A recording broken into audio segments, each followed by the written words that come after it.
ভারতের উত্তর পূর্বাঞ্চলীয় রাজ্য আসামে মুসলিমদের উচ্ছেদ ও বাংলাদেশে বিতাড়ন করছে ভারত। গত কয়েক সপ্তাহে হাজারো মুসলিম পরিবারের ঘরবাড়ি বুলডোজার দিয়ে গুঁড়িয়ে দেয় স্থানীয় কর্তৃপক্ষ। মুসলিমদের লক্ষ্য করে চালানো এই দমন অভিযানে প্রাণহানির ঘটনাও রয়েছে। সোমবার এক প্রতিবেদনে এই তথ্য জানিয়েছে বার্তা সংস্থা রয়টার্স।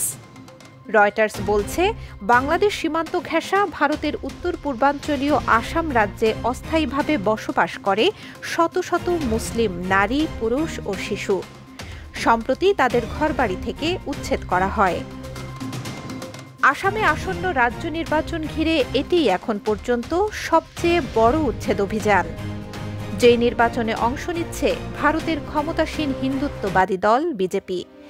এসব মানুষ সরকারি জমি দখল করে অবৈধভাবে বসবাস করছে বলে কর্তৃপক্ষ দাবি করলেও এখানকার বাসিন্দারা বলছেন, তাদের জন্ম বেড়ে ওঠা ভারতে হলেও জোরপূর্বক অনুপ্রবেশকারী বলা হচ্ছে। মূলত গত বছরের আগস্টে বাংলাদেশে ভারতপন্থী প্রধানমন্ত্রী শেখ হাসিনার পতন এবং ভারত জুড়ে বাংলাদেশি অনুপ্রবেশকারী আখ্যায়িত করে বাংলাভাষী মুসলিমদের বিরুদ্ধে জাতীয় পর্যায়ের দমন অভিযান শুরু হয়। আসামের সাম্প্রতিক এই উচ্ছেদও সেই ধারাবাহিকতার অংশ। বাড়িঘর ভেঙে দেয়ায় মানবেতর জীবন পার করছেন স্থানীয় মুসলিম বাসিন্দারা। প্রধানমন্ত্রী নরেন্দ্র মোদীর দল বিজেপির নেতৃত্বাধীন সরকারের চলমান অভিযান কেবল মুসলিমদের লক্ষ্য করেই চালানো হচ্ছে, যা ইতোমধ্যে বিক্ষোভ ও প্রাণহানির মতো ঘটনা ঘটিয়েছে।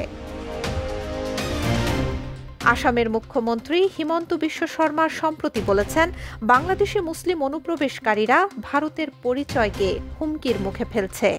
সরকারি তথ্য বলছে, গত এক মাসেই আসামের 5টি এলাকায় প্রায় ৩,৪০০ মুসলিম পরিবারের ঘরবাড়ি গুঁড়িয়ে দেয়া হয়। এর আগে 2016 থেকে 2021 মেয়াদে উচ্ছেদের শিকার হয় প্রায় 4,700 পরিবার। ইন্টারন্যাশনাল ক্রাইসিস গ্রুপের জ্যেষ্ঠ বিশ্লেষক প্রবীণ দন্তি বলেন, বাংলাভাষী মুসলিমদের আইনগত অবস্থান যাই হোক, ভারতের কট্টরপন্থী গোষ্ঠীগুলোর সহজ লক্ষ্যবস্তু হয়ে উঠেছে তারা। ভারতের বিরোধী নেতাদের অভিযোগ, বিজেপি নির্বাচনকে সামনে রেখে ভোটারদের মেরুকরণে উচ্ছেদ ও বিতাড়ন নীতি গ্রহণ করেছে। অধিকার কর্মীরা বলছেন, মুসলিমদের অনেকেই ভুলভাবে বিদেশি তকমা পেয়েছেন এবং তারা আর্থিকভাবে দুর্বল হওয়ায় আইনি লড়াই চালাতে পারেন না। তথ্য বলছে, আসামে এই উচ্ছেদের মাত্রা বেড়ে যায় কাশ্মীরে হিন্দু পর্যটকদের উপর চালানো এক প্রাণঘাতী হামলার পরে দায় চাপানো হয় পাকিস্তান ভিত্তিক সন্ত্রাসী গোষ্ঠীর ওপর।